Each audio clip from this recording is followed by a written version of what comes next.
습니다. 주님의 이름으로 사랑합니다. 네.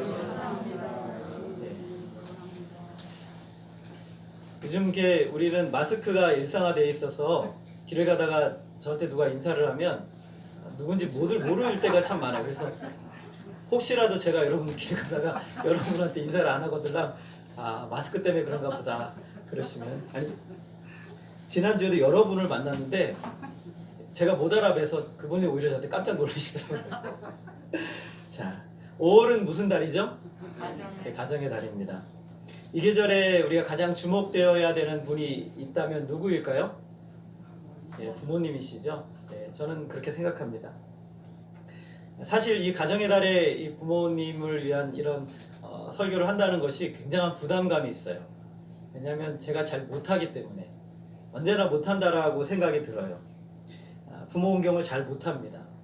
늘 잘해야 되겠다라는 생각은 있는데 저의 그 일상에 밀리고 자녀들 필요에 밀리고 또 앞으로 해야 될 여러 가지 많은 일들에 있어서 항상 뒷전이 되는 게 사실인 것 같아요. 가끔 이제 생각나면 이제 부모님께 전화를 드리는데 열의 일곱은 거의 어머니 아버지가 먼저 전화를 하십니다. 저는 이제 해야 되겠다 생각하면은 그때 너무 늦은 상태고, 이런 일들이 많이 있죠. 또 이 부모 공경이라는 것은 아무리 잘한다고 해도 늘 부족한 생각만 들어요. 여러분 그렇지 않으십니까? 저희 교회 성도님들은 참 부모 공경을 잘 하시는 것 같아요. 그런데도 그분들이 늘 하시는 말씀은 부족하다라고 하십니다. 그런 의미에서 우리가 5월이 되면 아이들을 위한 설교도 좋고, 또 그리고 여러 가지 좋은 말씀도 많이 들어야 되겠지만 부모에 대한 말씀이야말로 우리가 새기고 또 새기고 또 새겨야 되는 말씀이라고 저는 생각을 합니다. 우리가 지금 출애굽기 말씀을 계속해서 살펴보고 있는데 출애굽기 중에 10계명에 대해서 살펴보고 있습니다. 1에서 4계명까지는 누구에 대한 계명이었죠? 하나님에 대한 계명. 하나님을 사랑하라 라는 계명입니다. 하나님을 어떻게 사랑해야 되는가? 나 외에는 다른 신을 너에게 두지 마라. 그러니까 하나님과 같은 것으로 섬기거나 하나님의 위치에 그것을 무언가를 둬서는 안 된다라는 것을 얘기하는 것이죠. 하나님만 사랑하고 하나님만 섬기라는 것입니다. 여러분이 예를 들어서 돈을 하나님처럼 섬긴다면 그거는 첫 번째 계명을 범하는 것이죠. 여러분의 미래를 하나님처럼 섬긴다면 첫 번째 계명을 범하는 것입니다. 두 번째, 우리가 잘 아는 것처럼 우상을 만들지 말라고 그랬어요. 형상을 만들지 말라고 얘기를 했습니다. 하나님은 특별히 우리가 형상으로 설명할 수 없는, 표현될 수 없는 분입니다. 무한히 놀라우시고 무한히 영광스러우신 하나님. 그래서 이 세상에 어떤 것으로도 하나님을 표현할 수가 없어요. 그러므로 하나님의 형상을 만들지 말라고 그랬어요. 우리 자기 중심적인 예배, 자기가 원하는 방식의 예배, 자기가 예배를 고안해내고 아름답게 만들려 하는 시도를 하지 말라는 것이죠. 하나님이 원하시는 합당한 예배를 드리라라는 얘기예요. 그것이 바로 하나님을 사랑하는 방법입니다. 하나님은 하나님의 이름을 망령되이 부르지 말라고 그랬어요. 함부로 하나님의 이름을 부르지 말라는 겁니다. 대신 어떻게 하라고 그랬냐면 합당하게 하나님의 이름을 부르라고 그랬어요. 하나님을 향한 믿음과 하나님의 온갖 성품과 선하심을 믿음으로 붙들고 그분의 이름을 부르라고 말씀을 하셨죠. 어떻게 하나님을 사랑합니까? 안식일을 기억하여 거룩하게 지키는 것이 하나님을 사랑하는 것이죠. 안식일은 어떻게 지킵니까?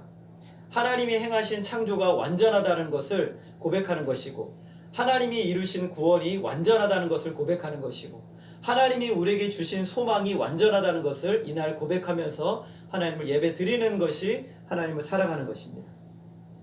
그리고 이제 5에서 6계명까지는 사람 간의 계명입니다. 어떤 계명이냐면 내 이웃을 내 몸과 같이 사랑하라 라는 계명이에요.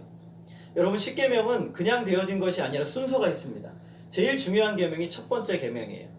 첫 번째 계명 안에 모든 계명이 다 포함이 되어 있어요.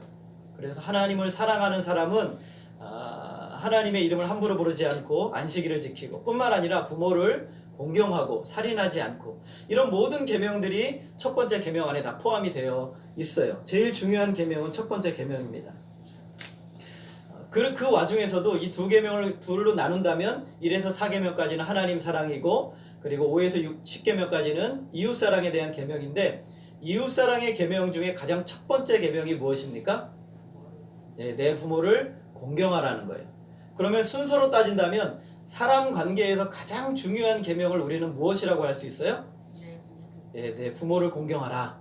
이것이 가장 중요한 계명이고 가장 우선적인 계명이다라고 할 수 있는 거예요.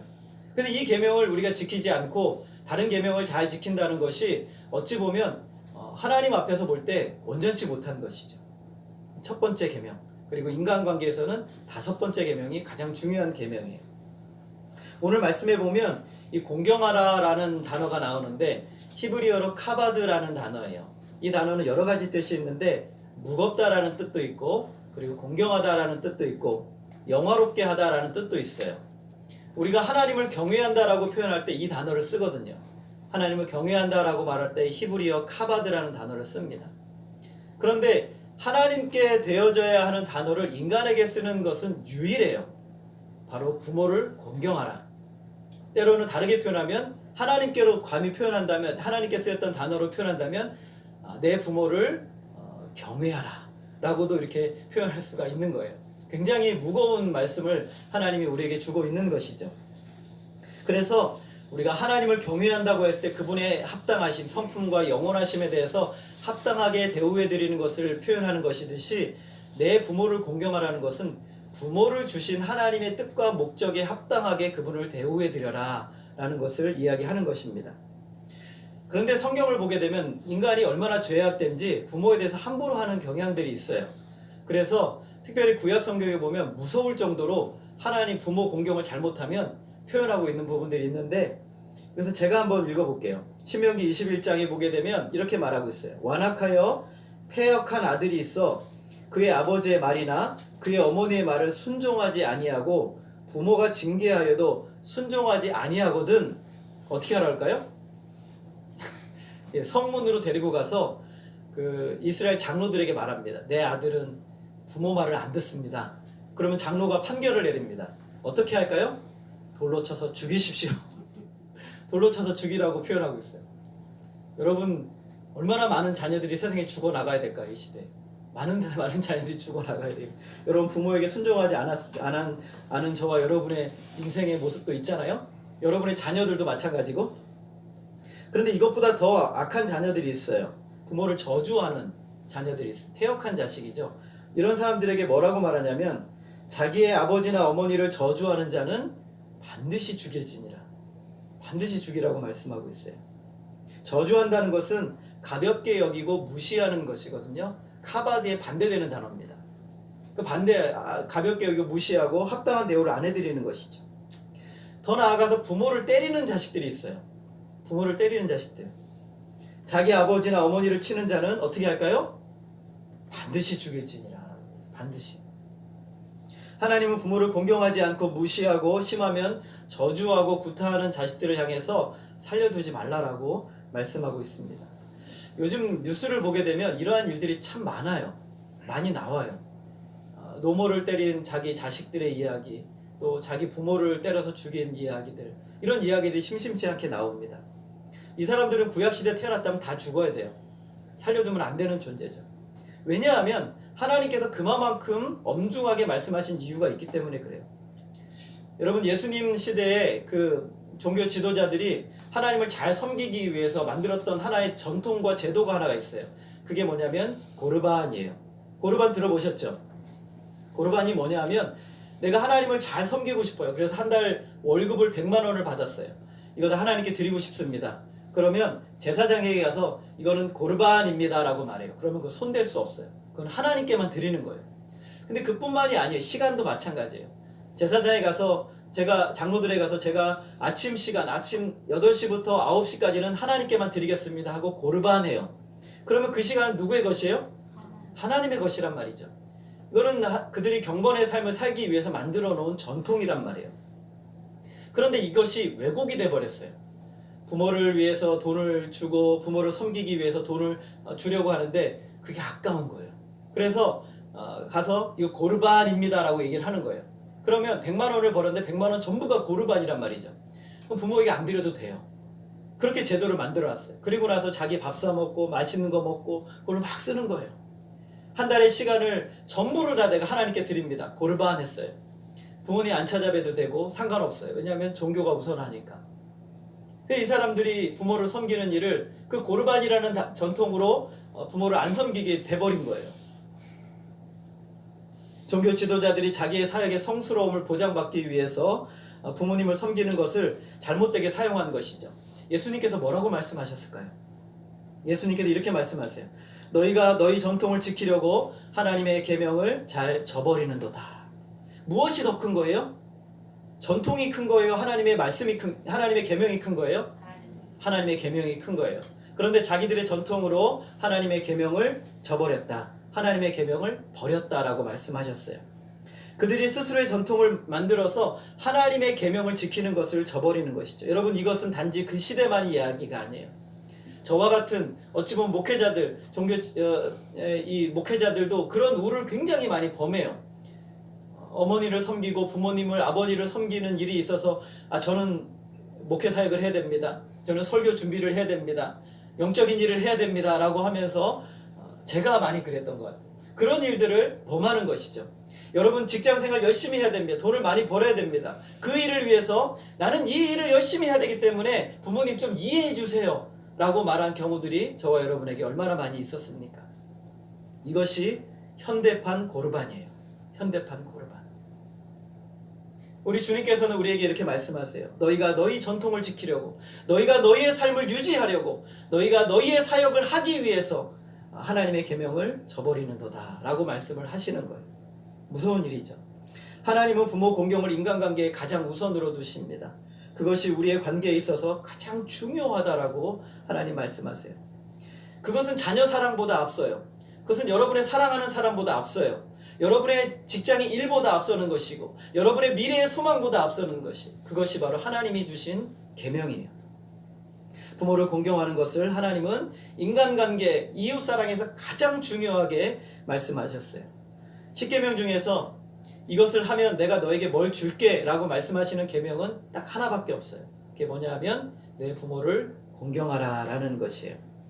오늘 우리가 읽은 말씀에 보면 내 부모를 공경하라. 그래야면 여호와가 내게 준 땅에서 무엇이 길리라고 말씀하세요? 내 생명이 길리라라고 말씀하세요. 같은 계명을 기록한 신명기에 보면 하나가 더 추가가 돼 있어요. 여호와가 내게 준 땅에서 내 생명이 길고 복을 누리리라 라고 말씀하고 있어요. 사실 구약 성경에서 말하는 복은 신약 성경에 오면 영적인 의미로 해석이 돼요. 그래서 구약 성경에 말하는 복은 영적인 것이고 장차 우리가 하나님 나라에서 누리게 될 그 복에 대한 전망으로 이야기를 합니다. 그런데 구약 성경에서 말한 복을 그대로 신약 성경에서 말한 복은 이 부모 공경에 대한 것밖에 없어요. 이것은 유일한 거예요. 우리 에베소서 6장 1절부터 3절 말씀을 한번 찾아볼까요? 에베소 6장 1절부터 3절 말씀입니다. 우리 같이 한번 우리가 말씀을 보면서 한번 같이 한번 읽어보겠습니다. 에베소 6장 1절부터 3절 같이 읽겠습니다. 시작. 자녀들아, 주 안에서 너희 부모에게 순종하라. 이것이 옳으니라. 내 아버지와 어머니를 공경하라. 이것은 약속이 있는 첫 계명이니 이로써 내가 잘되고 땅에서 장수하리라. 예? 여러분, 이것은 단지 영적인 것만을 이야기하는 거예요. 물론 영적인 의미도 포함이 되어 있습니다. 그러나 이것은 실제적인 의미에서의 이야기를 하고 있는 거예요. 굉장히 놀라운 말씀이죠. 우리가 이 말씀을 그냥 흘려들여서는 안 됩니다. 하나님이 우리에게 주신 하나님의 말씀이에요. 여러분, 이 시대는요 갈수록 부모 공경에서 멀어져 가고 있습니다. 그런데 복음이 있고 생명이 있는 하나님의 자녀들을 향해서는 그 부모 공경은 더욱더 구속력이 강해지고 있어요. 더 부모를 강하게 공경하라라고 이야기를 하고 있어요. 이것이 약속이 있는 첫 계명이고 내가 잘되고 땅에서 장수할 것이라고 말씀하고 있습니다. 하나님의 우리가 참된 복이라는 것은요, 하나님을 사랑하고 그분의 말씀에 따라가는 것, 그분 안에 누리는 이 복이 참 복된 거예요. 가장 큰 복이에요. 그리고 하나님께서 육신의 부모를 공경함을 통해서 마치 하나님과 우리 안에서 누리는 그 복이 부모와 나와의 관계에서 누려지는 복으로 이 땅에서 해석을 해주고 계신 거예요. 그것을 보여주고 계시는 거예요. 하나님은 그렇게 하나님을 사랑하는 사람뿐만 아니라 부모를 공경하는 사람들에게도 복을 약속하고 있습니다. 그러한 이들이 땅에서 잘되고 이 땅에서 장수하게 될 것이라고 말씀하고 있습니다. 이것은 기복이 아닙니다. 하나님의 약속이죠. 많은 사람들이 복을 얻기 위해서 기도하고 예배합니다. 그러나 하나님은 복을 누리는 비결, 우리가 이 세상에 영적인 복을 누리고 하나님이 주시는 복을 누리는 비결은 하나님을 더 많이 알고 하나님을 사랑하고 그 하나님 안에서의 풍성한 은혜를 누리는 것이 복이라고 말하고 있고, 또 하나 내 부모를 공경하는 것이 복이다라고 말씀하고 있는 것입니다. 여러분 기억하십시오. 이것이 약속이 있는 첫 번째 계명입니다. 하나님은 구약에서도 이 사실을 강조하며 신약에서도 강조합니다. 이처럼 부모를 공경하라고 하는 것을 중요하게 두시는 이유가 무엇일까? 그것은 부모는 하나님의 대리자이기 때문에 그래요. 부모는 뭐라고요? 부모는 하나님의 대리자입니다. 부모는 저와 여러분을 이 땅에 있도록 한 하나님의 대리자입니다. 하나님은 한 남자와 여자가 만나서 가정을 이루어서 그 가정 안에서 신비로운 연합을 이루게 하셔서 자녀를 낳도록 하셨어요. 우리들이 태어났어요. 생명의 씨를 그 안에 넣으셨습니다. 이러한 일들은 그냥 일어난 것이 아니에요. 이것을 성경은 창조의 사건으로 이야기를 하고 있어요. 우리 시편 139편 14절부터 16절 말씀인데요. 이 말씀도 우리 같이 한번 읽어보겠습니다. 우리 같이 한번 한 목소리로 읽어볼까요? 시작. 내가 주께 감사하오문 나를 지으심이 심히 기묘하심이라. 내가 주께서 하시는 일이 기이함을 내 영혼이 잘 아나이다. 내가 은밀한 데서 지음을 받고 땅의 깊은 곳에서 기이하게 지음을 받은 때에 나의 형체가 주의 앞에 숨겨지지 못하였나이다. 내 형질이 이루어지기 전에 주의 눈이 보셨으며 나를 위하여 정한 날이 하루도 되기 전에 주의 책에 다 기록이 되었나이다. 시편 139편의 말씀은 창조의 사역을 말씀하시는 것처럼 말씀하시는 부분이에요. 그런데 이 창조가 어디에서 이루어진다라고 말씀하고 있는 거예요? 부모의 태 안에서, 엄마의 태 안에서 이것이 이루어지는 것을 이야기하고 있어요. 우리가 태어난 것은 마치 하나님께서 인간을 창조하신 것과 같은 사건으로 말씀하고 있는 것이죠. 그래서 한 남자와 한 여자가 만나서 결혼을 해서 자녀가 태어나지만 그것은 하나님이 창조를 이루시는 사건과 같은 그런 어떤 무게감을 가지고 하나님께서 말씀을 하고 있는 것이죠. 그래서 성경을 낳은 자식을, 성경에서 자식을 낳은 자를 어머니라고만 얘기하지 않고 아버지라고도 얘기를 해요. 잠언 23장 22절에 보면 너를 낳은 아비에게 청종하고 내 늙은 어미를 경히 여기지 말라라고 말하고 있어요. 어머니에게서만 태어났다라고 말하지 않고 아버지에게서 태어났다라고 얘기를 하는 거예요. 우리가 하나님의 대리자로서, 부모는 하나님의 대리자로서 우리로 하여금 이 세상을 있게 한 존재, 마치 하나님께서는 창조주 하나님께서 이 세상 만물을 창조하시고 아담과 하와를 만드신 것처럼 부모를 통해서 하나님께서 인간을 만드신 것처럼 그렇게 표현하고 있는 거예요. 그 정도의 중요함과 무게감을 가지고 말씀하고 있는 것이에요. 더 나아가서 부모는 우리를 이 세상에 있게 한 대리자일 뿐만 아니라 바로 이 세상에서 우리를 양육하는 하나님의 대리자인 것이에요. 우리의 부모들은 우리가 태어나면서 우리가 성인이 될 때까지, 아니 그 이상이죠. 정확하게 말하면 부모님이 돌아가시는 그 날까지 우리에게 모든 것을 아무 대가도 없이 우리에게 주십니다. 어버이날 되면 부르는 노래가 있죠. 진자리 마른 자리 가라니시며 시작해서 손발이 다닳도록 고생하신다라고 말합니다. 얼마만큼 고생하십니까? 평생을 고생하시죠. 자식을 위해서 그렇게 하시는 겁니다. 자신이 주실 수 있는 모든 것을 다 주십니다. 다른 사람이 돈을 빌려달라고 하면 빌려주지 않지만 자식이 돈을 달라고 하면 안 주는 부모가 없죠. 자식이 해달라고 하면 속는 거 알면서도 그것을 다 해줍니다. 당신의 몸을 가누지도 못하는 상황에서 부모의 걱정은 늘 자식 걱정이에요. 부모가 더 아프고 부모가 더 문제가 많은데도 자식이 어디 하나 아프다고 하면 급하게 전화를 해서 혹시 어디 괜찮니? 어디 아프지 않니? 하는 것이 부모의 모습입니다. 전화 소리로 들려지는 자식의 음성만 달라져도 자식에게 무슨 문제가 있는지 금방 알아차립니다. 모든 것이 다 자식에게 집중되어 있는 것이 부모의 모습이죠. 자식이 세상에서 무시당하고 아무 의미 없이 보여지는 존재라고 하더라도 그 부모에게 그 자식은 가장 소중한 존재, 어느 누구와도 바꿀 수 없는 그런 존재인 것입니다. 누가복음 15장에 보면 탕자의 비유가 납니다. 당당하게 아버지의 유산을 달라고 말하는 둘째 아들을 향해서 아버지는 살아있음에도 불구하고 자식에게 유산을 내어줍니다. 그 자식은 그 밤에 그 재산을 가지고 야반도주해서 멀리 먼 나라로 도망을 가버리죠. 가서 허랑방탕하게 그 돈을 다 써버리고, 이제는 돈을 다 써버리자 자신을 도와주는 사람들이 다 떠나버렸어요.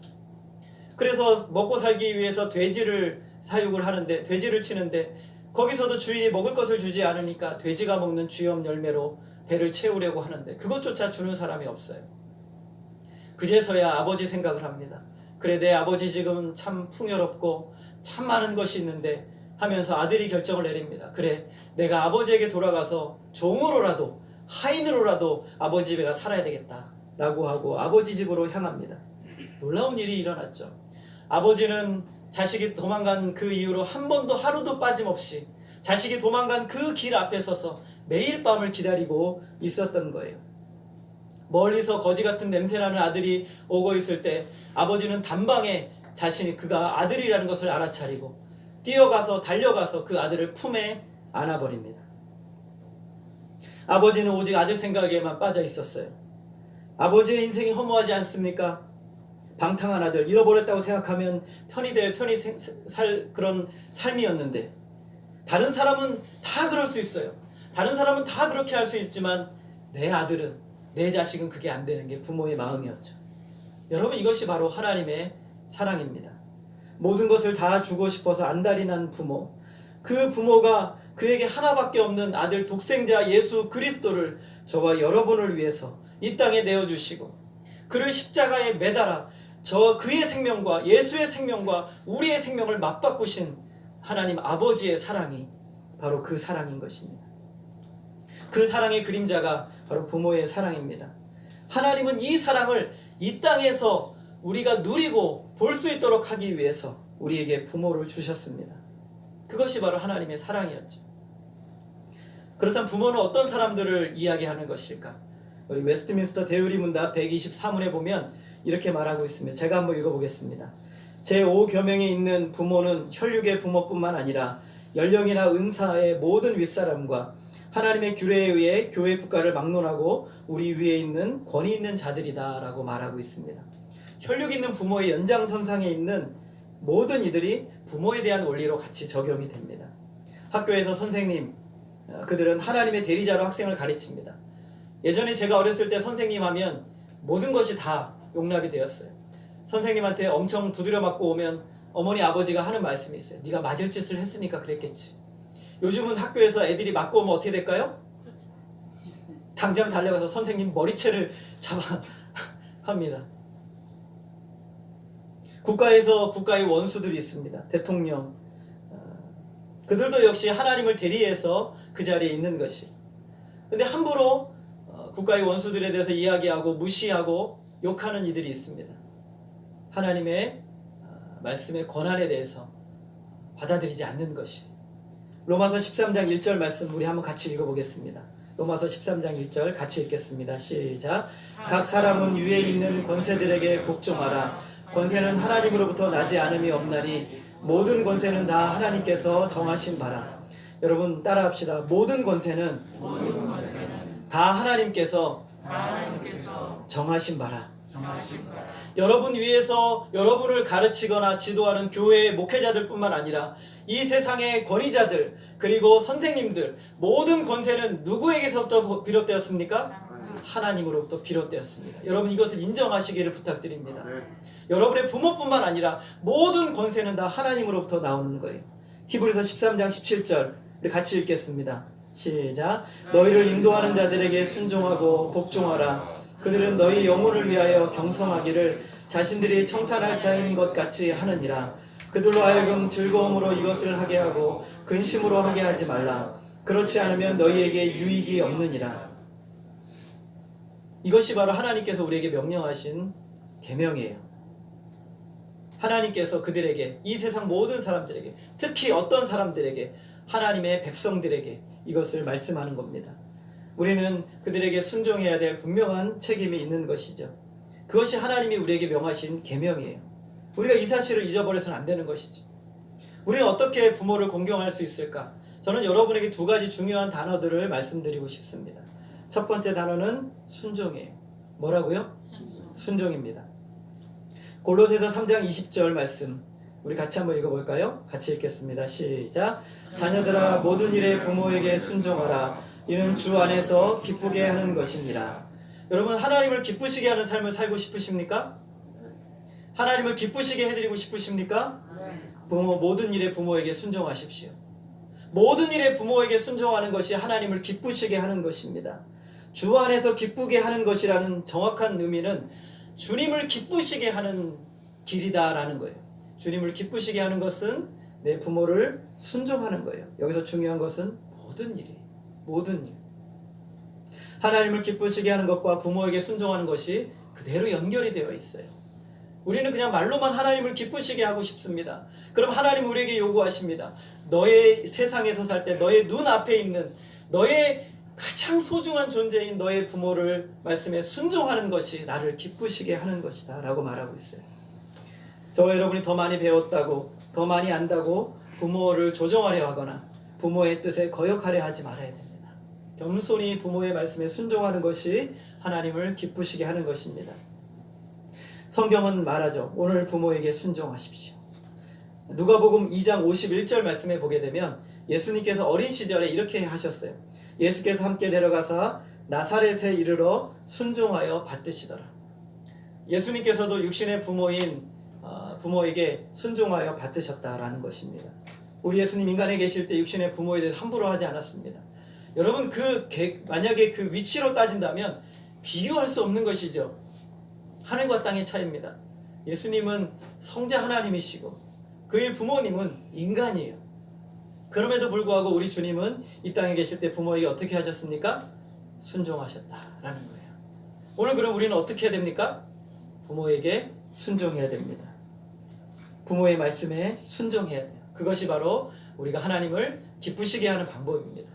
저와 여러분이 아무리 예배를 많이 드리고 아무리 잘하고 모든 일을 우리가 영적으로 열심히 한다 할지라도 하나님이 이 인간 세상에서 살아가는 모든 방법 중에서 하나님이 기쁨을 얻으시는 가장 첫 번째 우선은 내 부모를 공경하고 순종하는 거예요.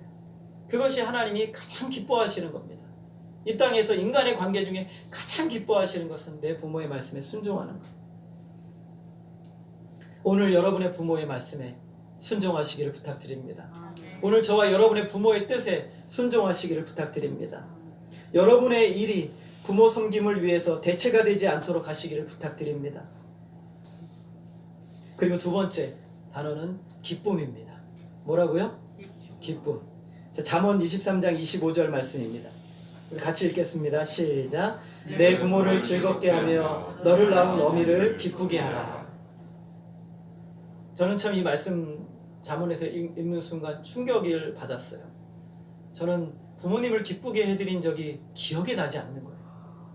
부모님을 늘 힘들게 하고 늘 부모님의 얼굴에서 인상이 쓰여지고 부모님이 늘 걱정하게 되는 모습들만 저에게 생각이 되었어요. 그런데 오늘 말씀은 내 부모를 즐겁게 하라고 말하고 있어요. 순종하는 것을 넘어서 즐겁게 해주는 것이죠. 우리는 자녀들을 즐겁게 하는 일을 위해서 굉장히 시간을 투자합니다. 돈을 투자하고 열정을 투자하고 마음을 투자하고 모든 것을 투자합니다. 그러나 부모를 기쁘시게 하기 위해서 우리는 시간도 아끼고 열정도 아끼고 물질도 아낍니다. 저와 여러분의 부모가 어떤 음식을 좋아하는지 사실 저는 잘 모릅니다. 우리 어머니는 어렸을 때부터 항상 그러셨어요. 나는 됐다, 다 먹었다. 그런 말씀을 참 많이 하셨어요. 그런데 저는 그것을 진짜인지 알았거든요. 엄마는 항상 배부르구나. 엄마는 짜장면도 안 좋아하시는구나. 우리 엄마는 이런 고기도 별로 안 좋아하시는구나. 저는 그렇게 생각했어요. 근데 그게 아니었더라고요. 저는 한 번도 물어보지 못했어요. 어머니는 무슨 음식을 좋아하세요? 한 번도 물어보지 못했던 것 같습니다. 어머니는 다 좋아한다고만 생각합니다. 그러나 그분도 처녀였을 때는 좋아하는 음식이 있었어요. 싫어하는 음식도 있었고 좋아하는 음식도 있었어요. 음식을 어떻게 먹으면 맛있는지, 음식을 어떻게 먹으면 맛이 없는지에 대한 구분도 있었어요. 그러나 그분의 인생이 누구에게 맞춰졌냐 하면 자식에게 맞춰진 거예요. 자식이 좋아하는 것에 맞춰지고 자식이 원하는 거에 맞춰지다 보니까 자신의 입맛도 없고 자신의 기호도 없고 자신의 인생도 없어져 버리게 된 것이죠. 우리의 부모는 우리를 위해 모든 것을 주셨습니다. 많은 것이 아니더라도 대단한 것이 아니더라도 우리는 우리 육신의 부모를 위해 우리의 것을 드려야 돼요. 그의 미래까지도. 성경에 참 은혜로운 부분이 나옵니다. 예수님께서 십자가에 못 박히셨어요. 그때 예수님께서 특별히 두 사람을 주목해 보십니다. 한 사람은 자기의 어머니 마리아였고 한 사람은 바로 예수님의 사랑하는 제자 요한이었습니다. 예수님은 요한을 바라보시면서 이제부터 너희 어머니다 라고 잘 모셔라 라고 말씀하셨어요. 그리고 마리아를 향해서는 어머니 이제 이 사람이 당신의 아들입니다 라고 말씀을 하셨어요. 예수님 십자가에 죽으시는 그 고통의 순간까지도 어머니 마리아의 마지막 노후를 위해서, 마지막 인생을 위해서 아들을 붙여주시고 그의 삶을 살아갈 수 있도록 하셨어요. 예수님은 가장 거룩하고 가장 영광스럽고 이 오고 오는 시대에 가장 그보다 더 영광스럽고 성스러운 일은 없을 거예요. 그 일을 하나님은, 예수님은 고르반이라고 하면서 부모 공경을 버리지 않으셨다는 거예요. 그 절대절명의 순간, 모든 인류의 구원을 위해서 십자가를 지셔야 하는 그 순간에 우리 예수님은 고르반하고 그것을 끝내지 않으셨다라는 겁니다.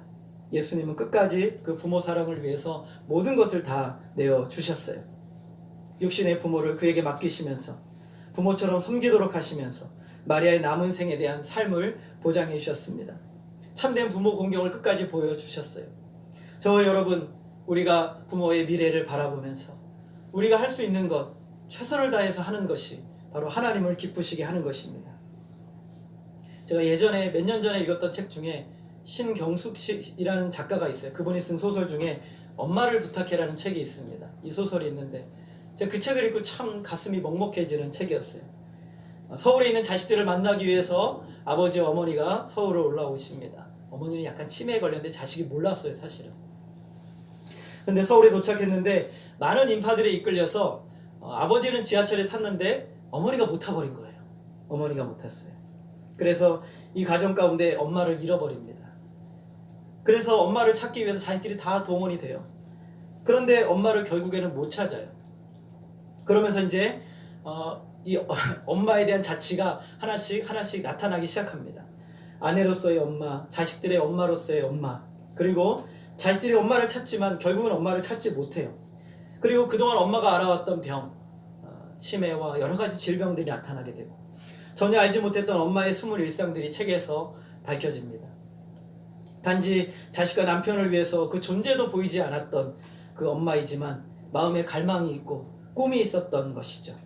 제대로 이름이 불려지지도 않았던 엄마의 이름도 모르는 그런 사람.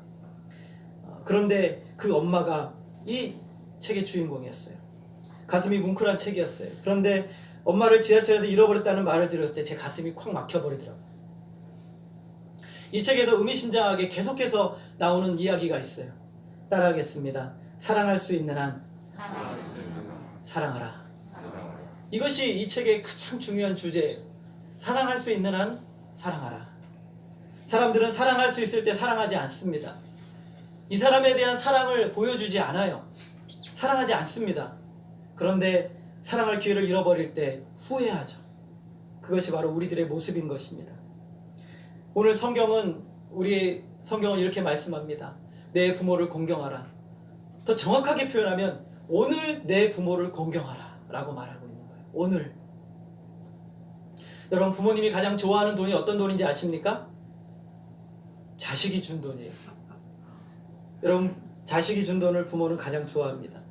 부모가 가장 좋아하는 옷이 어떤 옷인지 아십니까? 자식이 사준 옷이에요. 부모는 그것을 자랑하고 그것을 좋아합니다. 그것을 품고 생각하고 나아갑니다. 한 번은 제가 없는 돈을 해서 부모님에게 조금 돈을 드렸더니 아버지가 동네방네 가서 자식이 줬다라고 광고를 했대요. 그게 뭐라고? 다른 자식이 주는 돈은 별로 그렇게 중요하지 않아요. 그러나 내 자식이 주는 돈이 중요해요. 여러분, 왜 성경에서 하나님께서 우리로 하여금 너는 오직 나만 사랑하라고 하시는지 아십니까?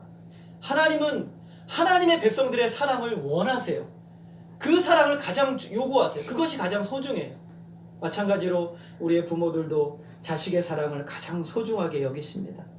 부모는 자기 자식에게 사랑을 받을 때만큼 가장 소중하고 행복한 적은 없는 것이죠. 오늘 우리 하나님께서 저와 여러분에게 말씀하십니다. 부모의 사랑을 나중으로 미루지 말라. 너는 나를 기쁘시게 할 수 없다 라고 말하는 거예요. 우리가 무엇이 되었을 때 공경하라고 말하지 않습니다. 오늘 정말 사랑하라고 할 때, 우리가 아무것도 없어도, 우리가 아무것도 할 수 없어도 그때에도 부모를 사랑하라 라고 말씀하고 있습니다. 여러분, 부모의 사랑을 뒤로 미루지 마시기를 부탁드립니다. 그러면 정말 사랑하고 싶을 때 사랑할 수가 없는 것이에요. 오늘 성경은 내 부모를 공경하라, 그리하면 내 하나님 여호와가 내게 준 땅에서 내 생명이 길리라라고 말씀합니다. 저는 이 말씀 앞에다 한 단어를 꼭 넣어야 된다라고 생각합니다. 그것은 바로 오늘이에요. 오늘 내 부모를 공경하라. 여러분, 저 한번 따라하겠습니다. 오늘 내 부모를 공경하라. 이것이 하나님의 명령이에요. 하나님의 명령입니다. 이 계명은 우리 주님이 십자가에 못 박혀 죽으시면서까지 보여주신 사랑이며 복음의 진수입니다. 세상은 갈수록 이 계명에서 멀어지지만 하나님의 자녀들인 저와 여러분은 이 계명에서 조금 더 가까워지고 더 온전하게 이룰 수 있어야 하는 것이죠. 하나님의 계명 중의 계명, 그것이 바로 내 부모를 공경하라는 것입니다. 부모를 향한 순종에 하나님의 기쁨을 넣어 두셨습니다. 오늘 저와 여러분의 하루가 또한 주어졌습니다. 이 하루하루에 우리는 우리의 일을 하고 우리의 자녀들을 위해서 살고 우리의 인생의 미래를 위해 살아갑니다. 그런데 하나님은 오늘 이 5번째 계명을 통해서 저와 여러분에게 말합니다. 오늘 너의 하루의 가장 중요한 시간을, 너의 삶의 가장 중요한 것을 너의 부모를 위해서 사용하라. 그것이 나를 기쁘게 하는 것이다 라고 말씀하고 있는 것입니다. 여러분, 이 말씀을 기억하시고 오늘 이 5월의 가정의 달뿐만 아니라 저와 여러분의 인생을 주님을 위해서 드리실 뿐만 아니라 여러분의 귀한 부모들을 위해서 귀하게 사용하시는 저와 여러분 되어지기를 주님의 이름으로 소원합니다. 기도하겠습니다. 하나님 아버지, 오늘 우리는 하나님이 주신 5번째 계명을 살펴보았습니다. 부모를 공경하라는 말씀, 우리가 늘 듣고 있지만 하나님, 그러나 이 말씀을 얼마나 많이 외면하고 무시하고 내 뜻대로 해석하며 살아왔었는지요. 하나님, 오늘 우리가 다시 한번 이 말씀을 생각하게 하여 주시고 하나님이 기뻐하시는 기쁨을 두신 부모 사랑에 대한 이 말씀을 우리가 잘 기억하고 또 말씀으로 살아낼 수 있도록 도와주시옵소서. 성령께서 우리의 마음에 이런 충만한 마음을 주시고 하나님, 홀로 외로이 있는 또 많이 지쳐있는 우리 부모들을 향한 뜨거운 사랑과 또 공경이 오늘 우리에게 충만하게 나타날 수 있도록, 그래서 우리 하나님을 더욱 기쁘시게 해드리는 복된 우리의 삶이 될 수 있도록 역사하여 주시옵소서. 하나님만이 홀로 영광 받아 주시기를 간절히 원하오며 예수 그리스도의 이름으로 기도하였습니다. 아멘. 우리 579장 찬송하겠습니다.